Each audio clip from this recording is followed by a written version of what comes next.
90% of Africa is like that. Wow. What I just described to you. There's always the power outage. There's always transportation issues. There's always lack of human resources. Not because they're not there, because they really don't know where they are. Because a lot of time they are not easy to find because of lack of communication, lack of transportation, lack of you name it. So the corporation that I've found a lot of times that are doing really well in the continent of Africa, they have created an oasis around their businesses. Wow. You know, yeah, it's true. They bring in the healthcare system with them. They bring in the food supply with them. They bring in transportation with them, and also they will bring in even the school system with them. So therefore, nobody can really move. In comparison to United States, for example, you live an hour away, you can drive, you can feel free to jump from one job to another job without question marks. Versus a lot of countries in Africa, within the continent, have that challenge. And within those challenges, there are companies that are benefiting from it. There's companies that are suffering from it.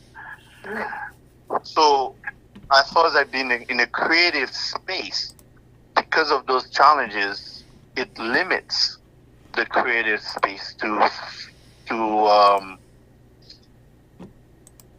really be a creative economy of what Africa can really offer. You know, the only thing we can do in our mindset is a lot of wishful thinking. You know, of the opportunities that are out there. Of course, the natural resources that are there are the ones that are doing really, really well. But the creative space in Africa, if I may shock you, it's more than $1 trillion industry. Yes. You know? And to that point, Bernie, I mean, based on the challenges that you just kind of mentioned, and understanding some of the situations that a lot of the creative industry is operating in, why do you think that it still is a $1 trillion industry that the diaspora, the African diaspora, can participate in from an international perspective? Yeah, if you're looking into just the shea butter, just look at shea butter. Okay. How much of a shea butter has been shipped from Ghana and Nigeria to the United States? And that is just one source alone. I have not even touched on some of the organic elements of the creative space. Like, for example, the dyeing process of fabric, right? The colors, the patterns, the design, the fibers, the plants, that all that we can use for our well-being here in the United States alone. I'm not even considering Central, South America, and the Caribbean, and the Black Europeans yet. That's not even included. And to your point, when you mentioned shea butter, just to kind of give an anecdote to that, according to USAID, over $200 million a year is imported into the U.S. from West Africa for shea butter, as an example. Yeah, that's just shea butter. And I'm not even including Moroccan oil. I'm not even including different hemp dyeing plants that those guys use to help beautifying themselves in different techniques that exist from North Africa all the way to Southwest Africa. Now, Mr. Martin, you mentioned taking the fabric, a plain piece of fabric, and putting colors into it, because Africa as a whole is very known for the very colorful, patterns, colors that they produce. So how did they come about? Well, those colors, believe it or not, they're all plants. There are no chemicals. There are no chemicals in them.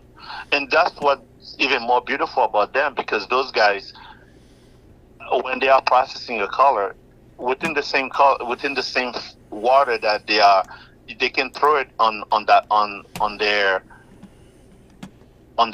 vegetation, and they can eat it, and there's no residue Wow. of harm that's gonna happen to the body. In comparison, if you go online right now, if you Google Bangladesh, for example, how destructive their their fabric making process is to their environment. We are talking about people that are growing extra limbs because of the chemical dyeing process they are using. We're talking about plastic clothes versus in Africa, they don't have that issue. Wow. Because everything is being made with plant based. For example, turmeric. You know turmeric, Yes. the food, the plant. It's like a root, right? Right. Mm-hmm. It's a major component for the color yellow in clothes. Mm. Didn't know Yeah, the longer you let it sit in the water, the darker the yellow. Then it come orange. that. Wow. Okay, so those are some of many examples of different plants that you can use just for the color, just for dyeing fabric alone. I'm not even touching on all the other stuff yet. Well, Mr. Martin said, okay, I know Freddie will say the same thing. We gotta have you come back as a guest. You have to please come back as a guest next year. And we do a longer program about this. But right now, how did you get from Africa, where you had your own factory, to our country? How did that come about? Well, it wasn't easy. It's still a challenge. Part of that challenge has to do with human labor, you know. Right. And being in the U.S., the demand is always way more than what some of those countries in Africa can even process. Yeah. So that's part of my journey right now, is to identify how can we create a better labor force that can sustain the American market share of that, because they cannot meet it, you know. So I'm forced to do small batch of orders, you know, because of the lack of machinery, the lack of power supplies, and the lack of transportation as well, which is another thing.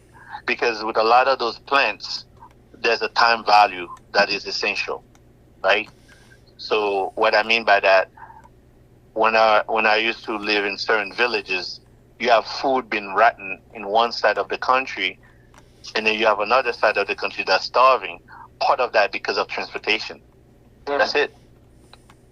You know, not that because they don't have the food, they have the food, but the transportation system, whether if it is lack of road or lack of cars, doesn't matter, or lack of fuel, then therefore it cannot end up to the destination for it as a whole. However, us as entrepreneurs, we can come up with a better solution. Let's say that we have a fun way to store the food, then it can last longer, or store the plant, then it can last longer, so we can get the best out of that vegetation or that food process. You know? Let me ask you this question, Mr. Moore. So now, in Indiana, do you have your own resources there to create your own material? No, unfortunately, Indiana is not one of those places, you know. But I do get the fabric from other places to make clothes here in Indiana. Yes, we do work with different manufacturers all over the world to get the best fashion that I can. So we do purchase fabric from Africa, different places in Africa, in order to make the clothes in various places as well. Yeah, like right now we're making clothes in Paris, we're making clothes in Southeast Asia, and now we are in communication with different places in North Africa to make clothes. Yes. But part of that bigger problem is definitely the logistical stuff is the biggest challenge. And I just may I just interject. I mean, Well, one of the things that I think is the when we say challenges, I want people to listen and think of those are opportunities. Because as something Exactly, that they are. Bernie mentioned, if we think of creative ways of dealing with certain issues, I mean, because I'm going to say something that people are going to say, wow, they didn't think about this. As Bernie mentioned, that some of the infrastructure, when it comes to roads, some of the supplies aren't getting Exactly. places. But there is a strong move afoot, okay, to use drone technology, and I repeat that, drone technology as ways of helping the logistic chain, moving things around the country without having to have an infrastructure, but the ability to fly drones. These are some of the creative things that people are exploring to say, how can we expedite and solve some of the issues? Because where there are challenges, there are opportunities. So I just want to kind of... Yes. Definitely. And that's where where the National Black Chamber of Commerce of every regional groups can literally unite ourselves and brainstorm and decide internally what area we really want to start a building mechanism that can create a power dynamics that can brainstorm into facing some of those challenges one by one, in which where those issues can be tackled by holding hands together, you know? So, for example, if it is transportation, if it is road, okay, let's all go in and start with the road. And then with the road, therefore, next thing you know, the cars will come. And the next thing you know, the vegetation can be transported easier and faster. And then from there, and so on and so on. Yeah, definitely. Those challenges are not definitely. I agree with Fred 100%. There are tremendous opportunities that do exist for us within the National Black Chamber, if not the African diaspora, or us here in the U.S. I agree. As I listen to you describe some of the opportunities, okay, that have got in your way, and you'll build an industry as you're going, because as you resolve these issues, okay, as Fred just said, then you're also creating more opportunities, okay, to involve more people in your business, and that's where right now, Mr. Morton, I'd like to invite you to we have a conference here in St. Louis in April of next year. Now, in St. Louis, Missouri, we have over some corporate companies around the world, but we have also other resources for agriculture and stuff like that in our state. And so, in a workshop here, okay, I can see it'd be unlimited, okay. People's brain would light up, okay, to hear you talk, okay, because the state is got a lot of resources that's been untapped. And especially when blacks themselves can come in here and figure out opportunities to create new business and grow their business. Yeah. Another one that distribution channels. The United States is big enough where distribution channel can be conquered. Florida, New York, the Midwest, and the West Coast and Southern states.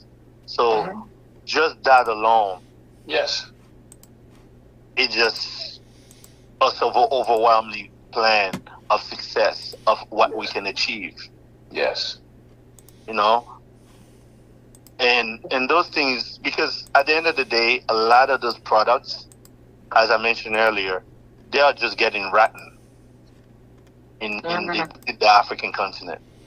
That's nice. They're just rotten. And Bernie, you're absolutely correct, and that's where I just want to kind of get your take on when we talk about fashion, right, and the African diaspora, and how how can I put it, that how do you perceive? I'll ask you the question, opposed to shaping it, that the role that the African diaspora plays on the overall fashion industry when it comes to designing clothes, the look of fashion, the wearing. What's the impact do you think the African diaspora plays on the overall industry? Oh man, where do I start? We have been the culture mecca of of what fashion is today. I'm not sure if you guys are aware of this. If Saint Laurent was born in Africa. He was born in Algeria. Who was that? Yves Saint Laurent. He's one of the main Yves Saint Laurent YSL. Yes. Yeah. He's from North Africa. He's from Algeria. And I visited his hometown about last year. And I'm sharing that because a lot of people don't give this guy credit for what he done. When Fred said that, he was the one that actually, you can say, because of his leadership, that brought Black American models to Paris. Wow. And showed them on stage in terms of like to display colors. Yes. Okay. Because he did find it when other Parisian designers were using black and white fabrics only. He found his muse in black skin. Okay. In order to showcase more colors. And that's how he gained his popularity as one of the top designers in the world. Wow. So what I'm saying here, Fred, to anchor what you're saying, we as Black diaspora, African diaspora, we have been a major source of influence in the world of fashion. However, we are controlling only less than 10% of that business. Wow. Our spending power is overwhelmingly. I mean, I forget what was the number. I believe. Hold on a second. Well, in the U.S., our spending power is calculated to be approximately $1.6 trillion. Exactly. And a lot of it is within the fashion spending. Okay, and of course, there's a whole psychological reason why. I'm not even going to go into that. But what we are saying literally is we are not even controlling it, but we are spending the most of it. So imagine if we had the initiative to even have jumped that number to even 25%. Wow. Right now, we are less than 10%. And I remember growing up, I remember the Fubu era, the Cartonite era, right, and Cross Colors era, and those guys, I look up to them dearly for what they have achieved. Mm-hmm. You know, however, if they had the significance of what that is now, it's unbelievable. Yes. But I guess, Mr. Martin, one of the things that, and along with Frederick, I see opportunities, that is laying out here. That we as a NASDAQ Chamber of Commerce members, with our network of people around the country, and not just around the country, can kind of come together and create, well, it's an industry all by itself that you just talked about in fashion, okay? That producing some of the materials in this country would be an unbelievable opportunity from the ground up. To bring that money back into in the black community, where we have some forms that can do certain things. Exactly. I mean the whole from the ground up from A to Z. I think it can be done in this country, and I think that's where you're going with this. Am I right? Absolutely. Let's just say we have a dyeing process in the hood, mm-hmm. and then we ask Ralph Lauren to process their fabric. Think about how many jobs that would create. Wow. with natural dyeing process, and that same water that just processed those fabric, you can just throw it in your backyard and it will grow fresh vegetables. What? That's what I'm talking about. That's exactly what I'm talking about. I'm not talking about chemical dyeing process here, where if you throw it on earth, it will destroy the plant. You will destroy the land. I'm referring to you using the same water that you just dyed the fabric to turn it into clothes, and the next thing you have, when I was, yeah. Go ahead, Bernie, finish that. No, what I was gonna say, when I was in Morocco, the further you go into deep in the rural area, 90% of those clothes are made out of non-chemical dyeing process. The indigo, the blue that you saw, that's made out of indigo. All the yellow is, yeah. And that's where I was going to interject. I mean, basically, it sounds like that the agribusiness opportunities is not only in producing, I would say, food products, but is also being able to use natural assets to basically grow the products that are needed to manufacture clothing. Because you mentioned earlier about certain fabrics. I think you mentioned hemp, right? Yeah, exactly. Can you expand upon that a little bit, to saying, what are the opportunities that might be in that supply chain for business owners internationally to basically kind of take that opportunity to the next level? Hemp is another great fiber that you can also use that can replace cotton. Wow. Yeah, you can make hemp fabric, and that right there is an agricultural mean for different communities. Average growers and so on, that can make clothes out of hemp as well.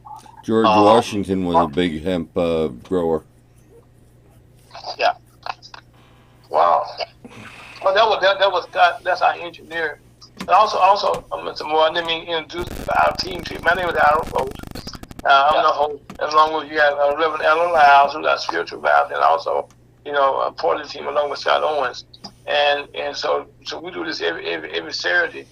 But what you're saying, as we listen to Scott and I do, and Reverend Lyles being here in Missouri now, we have a lot of farmland out here. I mean, that's land there, and to hear that hemp can be utilized the way you're describing it right now is like a market that's waiting. It's like Finland a long time. It's like an opportunity on the brilliance on the ground waiting to be picked. I mean, because that's an industry all by itself, and all you need is the land, and the right, seeds to plant them. And you got an industry right there. Exactly. So all those, I mean, the hemp of clothes is another form of fiber that can easily replace it's cotton, and it's available. So we have plenty of it, and it's just going to waste. And then there's different level of it as well. Wow. And it's my understanding that hemp production takes less water than cotton. So we're I forgot about that part. Yeah, it's way less water. way less water. Yeah, hemp doesn't need that much water at all. Well, see, Mr. Boyd, one of the things that I've been inhuman labor. Sorry. Okay. One of the things, Mr. Boyd, that my background is I'm a labor person, all right. And as I hear you talk, okay, I see all type of excellent jobs, long-term jobs, because right now, if hemp can become, and we don't use hemp, too much for anything in this country, like, we don't hear about it being utilized as a fabric, okay. We hear everything about hemp except for that. So if we could create something like that can save water, and at the same time we're going to create something that's going to help the environment, and not destroy the environment. If we throw the water out, then it also could be helping families to eat also in the same land. That's a win-win-win for everybody. When you said so, Scott. Yes, sir. Yes, I would. Yeah. And see, and that's where I think it goes to when we talk about doing business internationally. Some of the challenges that are faced in other communities creates an opportunity for us to kind of be creative, Yes. think outside the box, and say, how can we solve the problem, utilize the issues that are in the environment, but also to economically empower people to participate. And that's where I think the creative economy, like we think of fashion. Yeah, there's a lot of components of that are new to people. You know, as Mr. Martin has explained to us, you know, having natural dyes, natural fibers, and then, you know, addressing some of the concerns. I think it's amazing. And so with that, Mr. Martin, may I call you Bernie again, my good friend? Yeah. I know we've talked about sometimes, you know, the different legislations that's out there, right? And one thing that I was trying to make sure that we make mention of in this conversation talks about doing business in Africa and maybe exporting from Africa to the U.S. What are your thoughts on the African Growth and Opportunity Act that most people refer to as AGOA? Definitely. It certainly helps. It definitely gives us an opportunity of a lifetime to do business in Africa, because part of our mental understanding of what's going on in Africa is often fall on deaf ears, you know? Yeah. And that's where I think our organization can definitely take those opportunities in hands and harness them and help distribute them to the African diaspora. And I think we ought to be the leaders of those opportunities. And because of our connection and our resources and our values. Yeah. With that being said, AGOA is a great opportunity. As I mentioned earlier, we are not taking full advantage of it. However, others do, and part of it has to do with our mental focus on what we let ourselves challenged by what we see on TV, and not going out there and see it for ourselves. You know, Bernie, if I would say so, you and I will be having a conversation. Because I see right now in St. Louis alone that right now our city leaders has a new focus right now of trying to sell our city to be a global leader. Okay. And right now, when I'm listening to you talk, your conversation with some of our city leaders here, okay, I think would fall on ears that would be very receptive, okay, and can see what you're talking about and understand it and how they could take advantage of it. How do we take advantage of it? I can see right now how the city of St. Louis here for blacks and just for business in general, okay, to take advantage of the AGOA Act and producing some of the stuff just from hemp alone that's available to us. Yeah. That's in the fashion industry, I would say. Really, right now, you're describing the foundation of the fashion industry. And not just for the industry, okay, but for clothes, period, in our country. Definitely. And those things are right here underneath. Yes. Our availability. It's just a matter of pushing the green button and go for it. Really. Okay, Ms. Moore, Bernie, let me say this, okay? You have been unbelievably eye-opening guest. And forget time is always, and we can't control all this hand, but can you give us an idea now about you as a fashion designer, some of the things that you have designed and some about I know on the fashion show, on your runways, to be there, that takes a lot to get you there. So let's talk a little bit about how a person will get to the runway and then will be a fashion designer. Because of technology now, things can be done a lot faster. Okay. Because of social media. Mm-hmm. Of course, one can be in various cities in the United States, and you hop on the social media and be connected with someone within the continent and purchase fabric. So in manufacturing fabric, um, how one can go from there to there, it has to do with production and also having the right mindset that you want to build something great. Yes. And not fall short on the challenges that you're gonna get in the future to really stop you from achieving your greatness. And I remember my first time I went to I was in Zimbabwe. As I was going through those processes, yes, I did lose hope in a lot of time. However, I still persevered through them, and through those perseverance, I was able to channel so many other opportunities. And create other economy within those opportunities. Wow.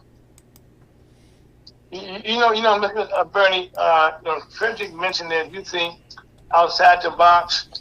I coined a phrase years ago. You think like I do. I think before the box. Yeah. So just to give an example of what I'm talking about. For example, when I was living in Zimbabwe, I was selling chicken. Chicken? Yeah, I became a chicken farmer. Okay. And part of that, the reason I became that because I was selling uniforms. Uniforms? To the hotels in Zimbabwe. Oh, okay. So it sounds like a customer that you can add other products into your service. Exactly. So come to find out, they had a shortage on delivering food to those hotels that were in Zimbabwe, and we were selling chicken like you have no idea. People often think I'm joking that I did that. I'll send you some pictures. Bernie, that's one of the reasons that I wanted you to come on and talk, because I think you're a prime example of a international businessman that sees the markets and look at the market opportunities and being creative. I mean, you say I have a client that I'm selling uniforms to, and the client is complaining that, hey, we don't get enough food supply. And so instead of you looking the other way, you say, wait a minute, that's a business opportunity. You turn their concern into an opportunity for you. Yeah. And that's one of the things that I think is beautiful to share with the community, that Black business owners, we face challenges all over the world. Yes. Right? Yeah. But we figure out ways to make a way. And that is the spiritualness that who we are as a people. And that's why that you've gone through all of that. And one of the things that I think Ira asked for you that I would like you to kind of highlight a little bit, who are some of the people that you've addressed, that or some organizations that have acknowledged your background, acknowledge what you do, just to give the audience a sense of some of the relationships that you've been able to kind of garner throughout your journey. Yeah, definitely. I've worked with the United Nations for a number of years in Africa. We have raised funds through our fashion show with different leaders, ranging from where we were in South Africa, for example, and also we've worked in Tanzania, where we hosted the president there. I'm a recipient of the United Nations Association for my work in Africa as well. We have worked with World Banks as well, and countless of organizations throughout the United States. Some celebrities I've dressed, talking about Billy Porter, a lot of actors and actresses in Hollywood. I've worn some of my fashion. And if you go to BernieMartin.com, it has a list. Yes. Yeah. An extensive list. Yeah. BernieMartin.com. Bernie, and just as you're saying that, it's too many to remember. But I think with the point that you're making, that you don't do it for the accolades, the rewards. You just had a passion for fashion, and basically you're a man that's about the business that needs to get done to make your business work, and that's excellent. And to that point, I mean, it sounds like you've been traveling pretty much in a lot of different countries and a lot of different continents. You know, what are your thoughts about getting people to have those type of experiences from a business standpoint? And then what I'm really leading into is, what do you feel the value of people going on trade missions to understand the opportunities? What are your thoughts about that? Definitely. I believe trade mission is a great way to test the water if you don't want to go blindfolded into some of those countries. It's a great way to harness the understanding of the cultural dynamics that do exist within the continent of Africa. Because one thing for sure, you can literally cross one river in Africa and you find yourself in a different world. Wow. You know? So trade mission is a great way. I always encourage any entrepreneurs that don't have any experience of dealing with within the continent of Africa by itself to learn. It will be the most.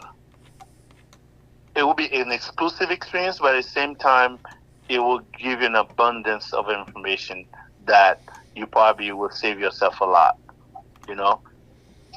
Yeah. You know, Brandon, one of the things I think, as I listen to you and read about you, you're from the website there, your faith is something that's been very, very, very strong in your journey to get where you are.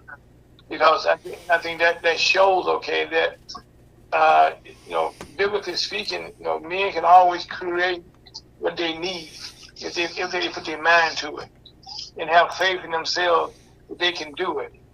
And I think that's one thing that stands out as I listen to you today and see the future where you're going.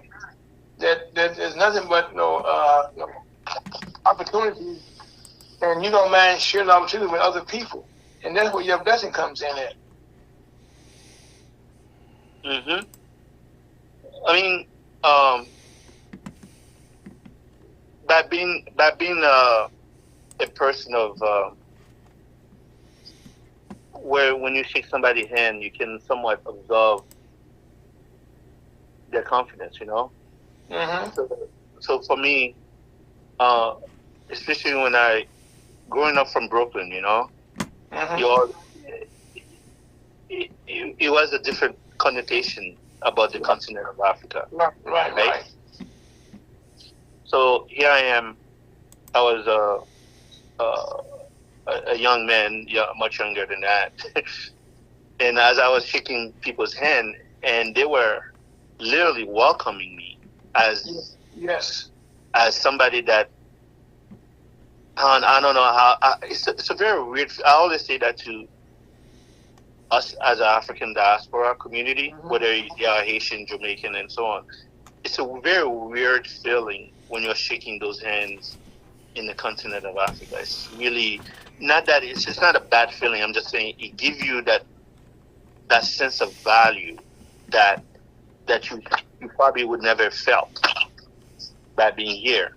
And for me, I look at those people and then I look at the connection that I've made and how can I harness that and make me go through my everyday challenges, because some of the things that I'm facing here are nothing compared to what they are facing every day there. Wow, that's powerful. You know? Yes, it is. And there's nothing I can take that for granted. Every experience that I had there, there's not a day that I took that for granted. And so it's not. Okay, Brandon. One of the things that you are such an inspiration, okay, to people that think that their life is over with, and all you are doing here is opening up the eyes so people can look at a bigger picture and not just a small picture. And and having traveled the world, you know what's there, and you don't have no apologetic before sharing what you know. And I'll bring in our illustrious leader, Mr. Chuck DeWoe, to the conversation right now. Who just came on the line. And I will say this to Bernie and to Frederick, that you're the type of person, okay, that a person like Chuck DeWoe, our gracious leader, and I also always can see how we can work together and do things outside of ourselves, but also help other people at the same time. And so on that note, Bernie, I'd like to introduce our CEO, President, also our global ambassador of the National Team Congress, Mr. Charles DeWoe III. How you doing, Chuck? I'm good. Good afternoon, everybody. Good afternoon. Good afternoon, Mr. DeBoe. I just kind of came in on the tail end. Is that Brother Bernie Martin on there? Yes, sir. Well, let me tell you, that is the global ambassador. That is a gentleman. I know. Out of God on a global, universal level. I cannot tell you how wonderful it has been to have met Mr. Martin and been in partnership with him as we lace that theme that we're talking about. And it's an empowerment of people through entrepreneurism. But with what Bernie's doing, and particularly we're talking about, I believe they're calling it the creative industries now, but we're talking about fashion and design, and how we don't look at the big picture as much as we see our role in the existing picture. And there is a lot of Afro-descendant culture and history in the fashion industry, in the cosmetics industry. And, we were just talking earlier today about African designs, but when you go into Paris, and I'm going off a little bit, but when you go into Paris, you're talking about Louis Vuitton, Versace, Gucci, I mean, all the Italian guys and all that, but they're in Paris, and the colognes and everything. Well, when you get up behind the scenes in those companies, there's a whole lot of black people working in there. And where did they all come from? They came from Francophone Africa. So anyway, that's the start. Bernie's got his finger on the pulse. Bernie, what an honor and pleasure to have you join us today. Thank you, everybody. Yes, sir. Chuck, I think Chuck is I kind of bring you a little bit. Bernie just explained to us, okay, the origin, inside the rocks, how he got started from Africa and bringing in the colors into the fashion world. Because as you and I both, we all know this, those colors that they're kind of highlights in the light in your spirit, so it just lifts you up. And I think that's one of the things that listen to Bernie today, Chuck. He's showing how, from an agricultural perspective, how the dyes that are created, the water can be thrown on the grass into the fields, and they grow great fruit that they become something we eat. They also feed you. And so he's thinking beyond just the fashion, that's the cloth itself. But as you create the cloth, how it also creates another industry altogether. And also the power of hemp, what it can do. So right now, first of all, I want to thank you so much, okay, for creating the conference we had in Atlanta. But most of all, bringing together the people that you brought together in the National Team of Commerce that we're able to talk about on our program on a regular basis here about how the benefits of working with the National Team of Commerce on a global level, where we bring to the table not just small-minded people, but people who can also create ways to make money for themselves and to support themselves for a long time. Amen. Brother Ira, you've got some of the best people in the world right here with us on this call today. I know. Anderson has convened, and he's got an eye for talent. And when he captures and sees Brother Bernie Martin, Bernie is just a consummate entrepreneur.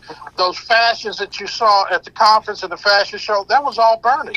Bernie brought those people together. Bernie's got people that following him. Those were African designers that were based in America. They're African designs, but they're made in America with African materials. Right.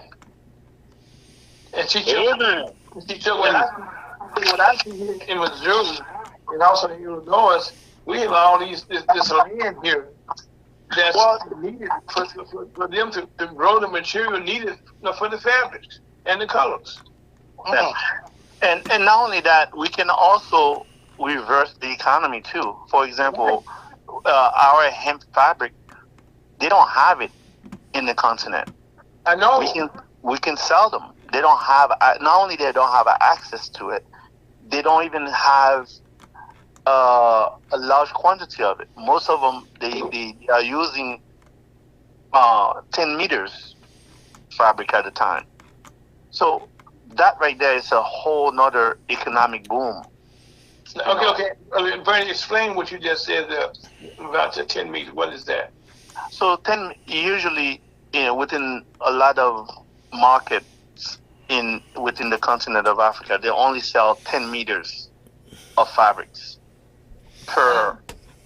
They don't really sell you more than that.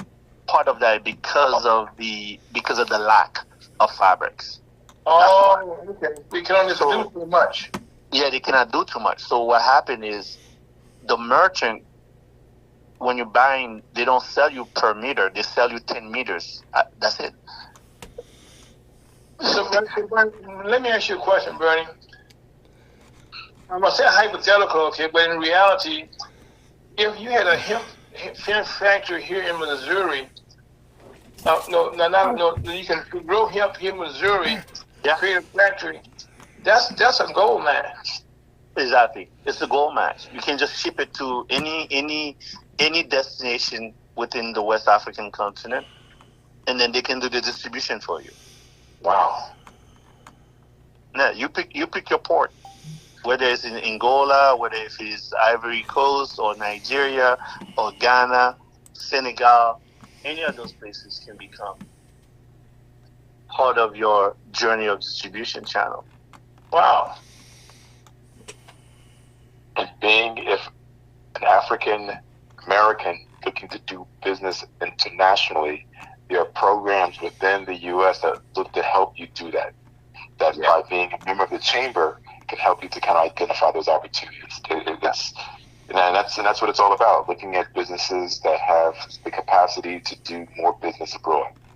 And also, let me say this right quick to get to Chuck here. One of the first steps is get a copy of Mr. Anderson's book that he just put out, How to Do Business International. And you have a footprint, and then when you come in with the NASDAQ Chamber of Commerce, we have connection to both these gentlemen now. Bernie, who has, and Chuck just said, a global ambassador, but also a global opportunity, walk around to create more opportunities, and that's what we need here. So now, having said that, Mr. Chuck DeVoe, it's your time now to step in here and just kind of give us an update of what's going on with the NASDAQ Chamber of Commerce. Well, right here, this conversation is a part of the big piece that we're doing, and it is global economic development by essentially doing business with each other. And that piece that Bernie just referenced there about a demand for American-based products for the premise of exporting, but it's really ultimately talk about partnerships. You got to help whatever product you were bringing in or whatever product we're sending over. We've got to help develop the pipeline so that the product makes it all the way to the end user. So what we're doing is that's part of export tech. That's teaching people how to import and export. We're coming and launching, it's probably going to be January, the Global Technical Assistance Program. and it is going to cover everything from the basics to the higher end elements of exporting and importing. And Bernie, by the way, you're based in Indianapolis, and Bernie's been right. How that goes. So he's right. He's a Midwestern guy, but we're looking at putting in some of those free trade zone type activities. Both in particular, we're going to Senegal on November 2nd. This past week alone, we had.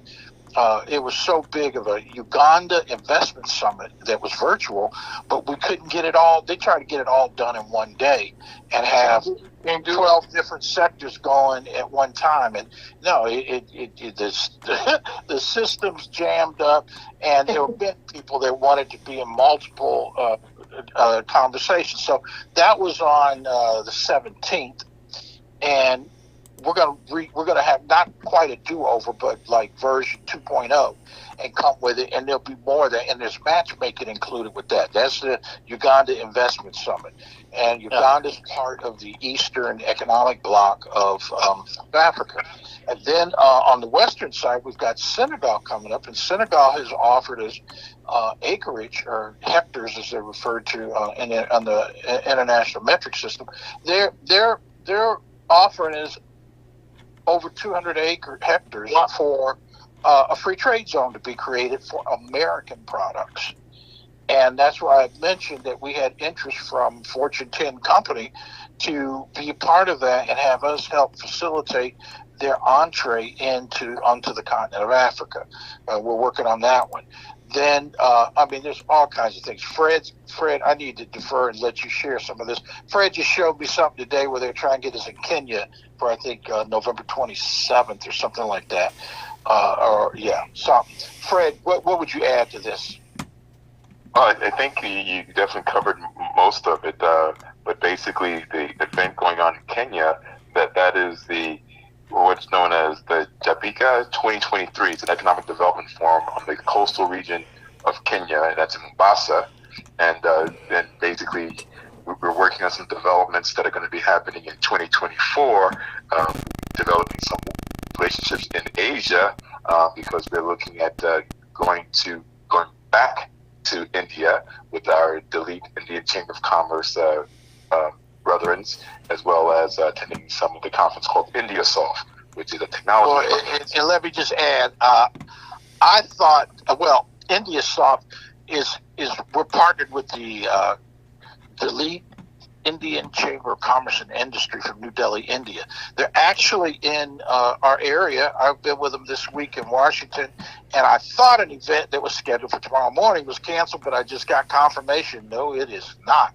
They're having a Black Business, Indian Business conversation, a roundtable tomorrow morning at 10 a.m. at the Convention Center in Baltimore, Maryland. And then on Monday is the kickoff of the National Minority Supplier Development Council, and the National Business League, our brethren, are hosting a reception Monday evening there. And Fred, it just keeps going and going. And Bertie, and Bertie, I understand you're not going to be able to meet us in Senegal, as I'm a little disappointed, but I know your schedule's full. But we're also looking at the African Development Bank Summit in Morocco, I think around November 6th. And in January, Ira, I wanted to bring this to everybody. We'll be in Orlando with the World Conference of Mayors, and I'd love to have the Missouri Black Chamber there to start talking about what you've got coming up in April. Oh, yeah. To get things up. Also, Chuck, I couldn't get in good time to jump in. Right now, as we created the workshops, for our conference,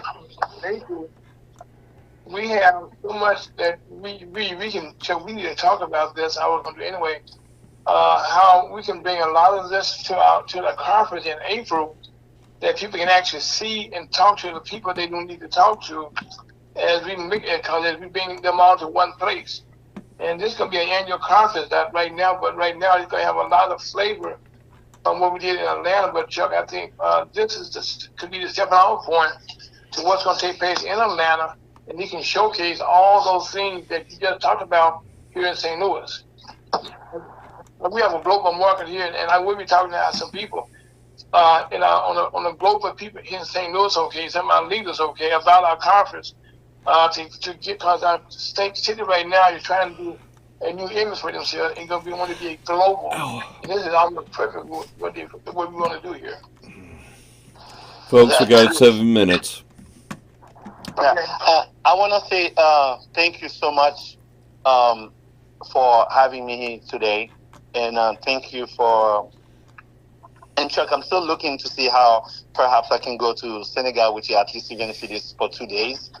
I'm looking at the schedule to see how that can fit in. Another one I want to share with you is that since our venture in Morocco, we have had young black men investing into the Moroccan beauty industry. Wow. And now that company is now registered in Indiana, ready to trade. All the samples have been made and the marketing packages have been made. And now he placing orders to come into the country with it.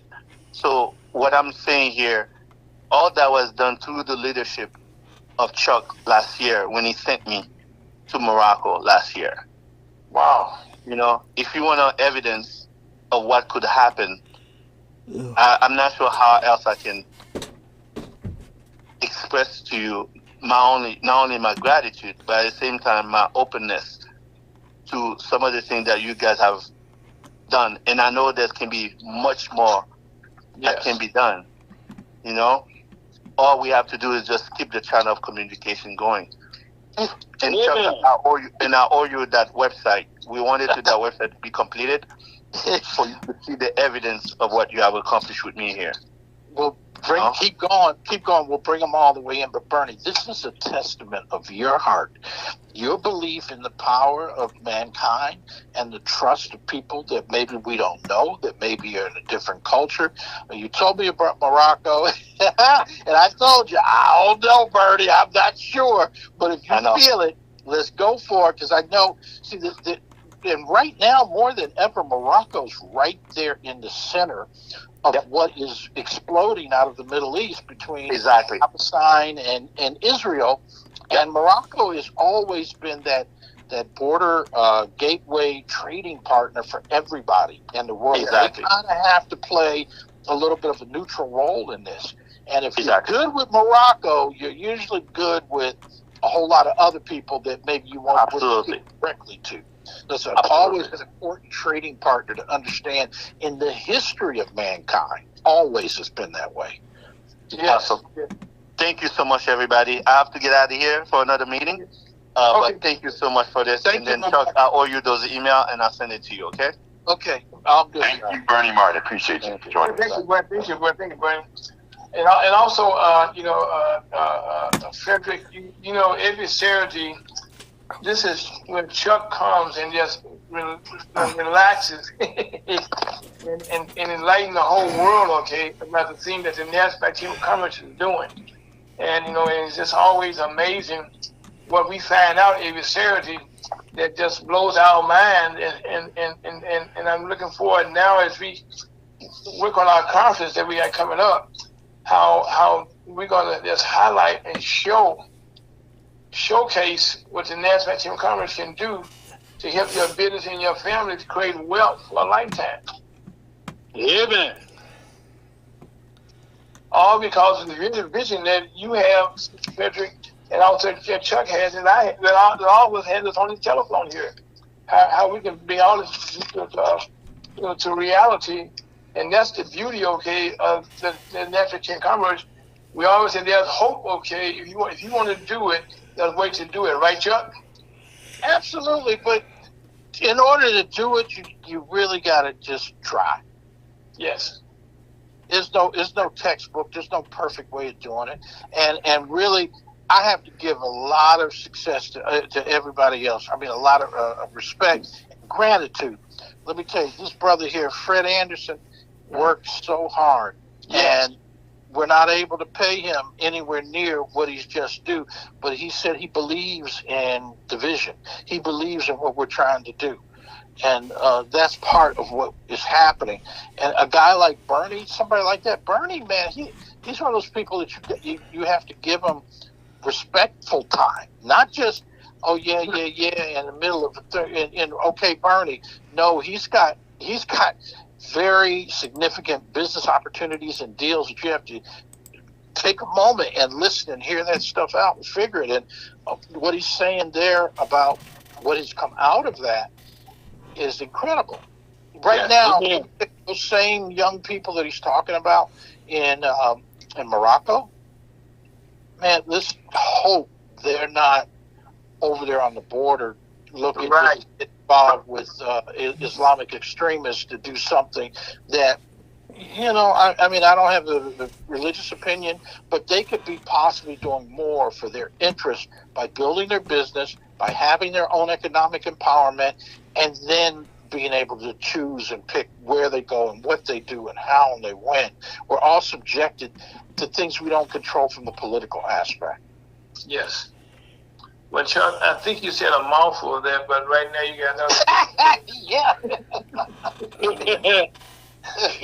But you always going to invite. It almost started a whole nother show on that one, because that's really what we should talk about. First of all, I want to thank Frederick, for these great shows that we have created about our brothers, from the diaspora, and opportunities that are here. Just reach out and give them, and the gateway to them. Guess what? Through the National Chamber of Commerce. Yes, it is. It's like-minded professionals coming together under one flag banner. The National Black Chamber of Commerce is helping us to make our Black communities and our Black African diaspora a better place to be. And on that note, my name is Ira, folks. That was Frederick Anderson. That's Chuck DeGoe, our CEO of the National Chamber of Commerce. Scott Owens, and also Reverend Elder Alden Lowndes, and my name is Ira. Okay. Thanks for having lunch with the Missouri Chamber of Commerce. On that note, life is good and have a beautiful day. And also, please wear your face mask. We talk to you again next week. We'll have another great guest. So please stay safe. Love you. Life is good.